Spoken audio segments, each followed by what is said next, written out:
Ayan, good morning! So, it's been a while. Again, si Zara. Hi! So, for today's vlog, hi, by the way, this is Mami MJ. So, welcome to MJ and Fam channel. So, kamusta po tayong lahat?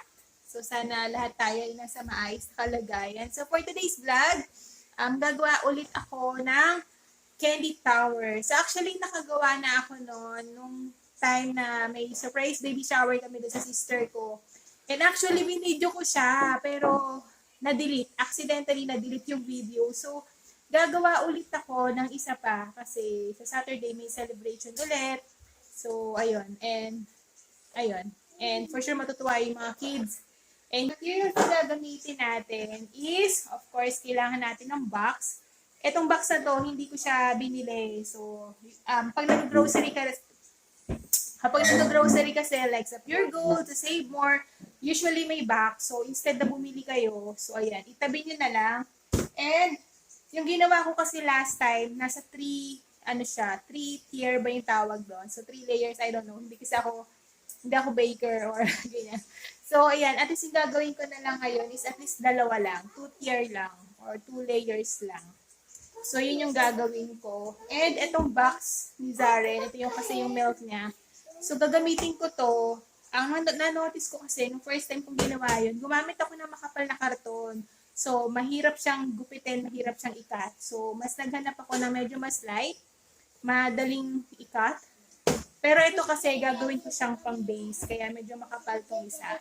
So, if ever kukulangin yung box ko, may mga ganitong box pa na nakatago dun. So, may mga gatas pa si Saren, pwede ko na lang i-remove, tapos kukunin ko. And of course, kailangan natin ng glue gun, glue stick, scissors or cutter, and of course, yung mga ididikit nating candies dun sa cake tower or sa candy cake tower na gagawin natin. So, ayan, hindi ko na patatagalin. Let's start!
ito na itsura niya. Nagawa ko na.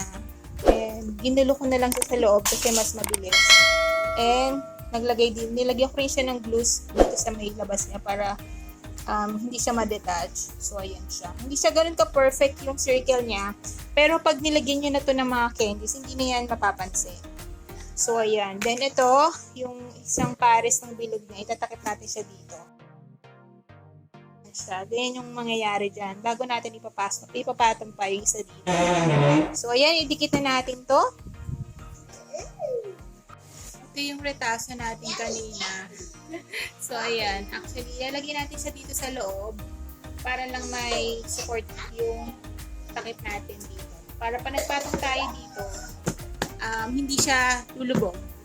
So, this is optional lang naman kung kukunti lang yung ididikit niya. Pero just to be sure, maganda kung may ganito siya sa loob, sa gitna. Actually, retaso lang to. So, ipag-ganyan ko na parang triangle. So, ganyan. Tapos, kailangan sakto siya dito sa takip para pag takip natin ito, may support siya. So,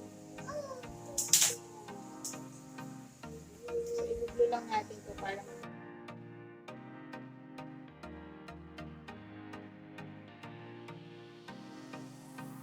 so, ayan, ganun lang. Didikitin lang natin siya. Tapos, ganyan yung itsura niya. Ganito yung itsura niya sa loob. Ayan, nakaganyan siya.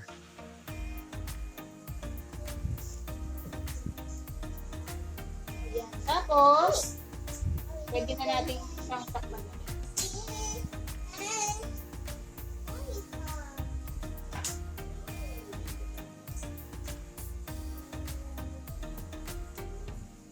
Bilisan lang natin kasi mabilis siya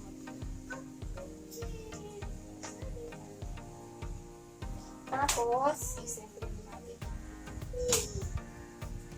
Yan. So, that's perfect. Nagawa natin siya. So, ayan.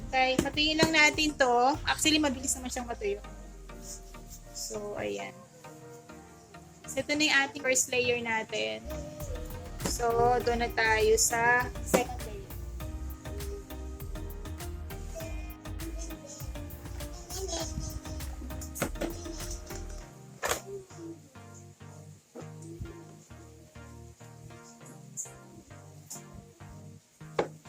So, imbis na gagamitin ko pa to as yung patungan niya sa ilalim, i-rerecta ko na siya dito. So, ayan. Dito na natin siya ididikit. Diretso na. Okay, so, idikit na natin. Ayan, isi-center lang natin siya. Tapos, pwede na natin siyang glue muna dito sa labas. Para lang yung marker niya. Natin siya i-glue sa labas para lang makaano na siya.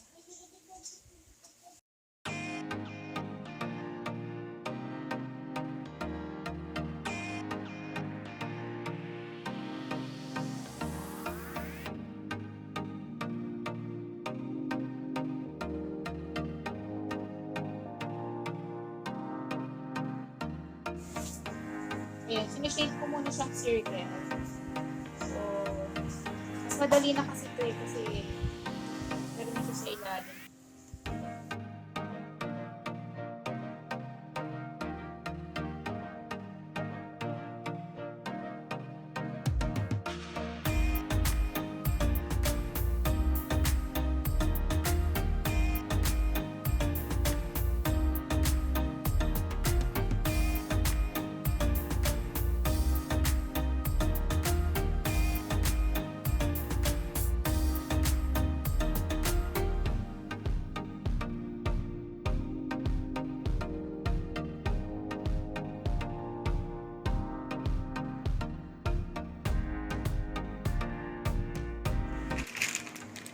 So, ito yung mga candies na ilalagay natin. Meron tayo dito mga chocolate na coins. Of course, meron tayong, ayan, Quake. And meron tayo nitong sumo. And may nips, may pochi na bawas. And ito, itong dewberry. So, actually may lollipop pa to. So, to follow na lang. Magpahabol pa kay Daddy Nick. And, of course, meron tayong Jelly A. So, ayan yung mga candies na ilalagay natin. So, sa inyo, kung nasa sa inyo yan, kung ano yung mga candies na gusto nyo ilagay. So, dahil maliit lang naman tong ginawa natin. Actually, maliit ba to? So, ito yung ginawa natin. So, kasyang-kasya naman yan. So, ayan. So, idikitan natin tong mga to.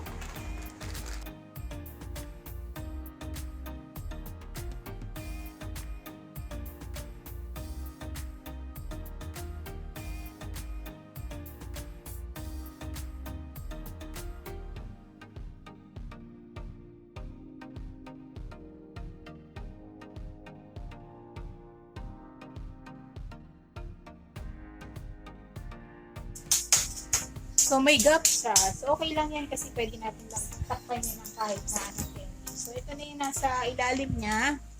Nadikit ko na siya. So, kailangan importante, tandaan natin na kailangan kung ano yung pagkakalagay niya. I mean, yung kung ano yung name niya. Kunyari, ganyan, sumo. Ayan, kailangan pantay-pantay para mas maganda siyang tingnan. So, ayan, naka-arrange yung kung paano mo siya nilagay. So, hindi pwedeng isa nakabaliktad, isa nakabaliktad. So, kailangan ganyan, pantay-pantay.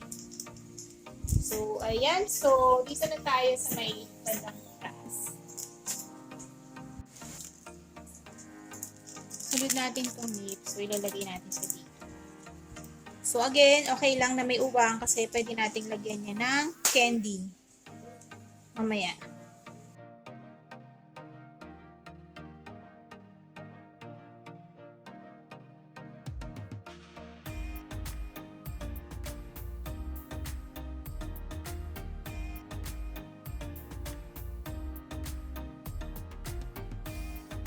Yan, nakakabit ko na rin yung nip. So, kailangan ganyan din siya. Pantay-pantay. Para mas malinis tingnan. So, ayan. Actually, kinulang ako. So, bibili na lang ako din sa kulang.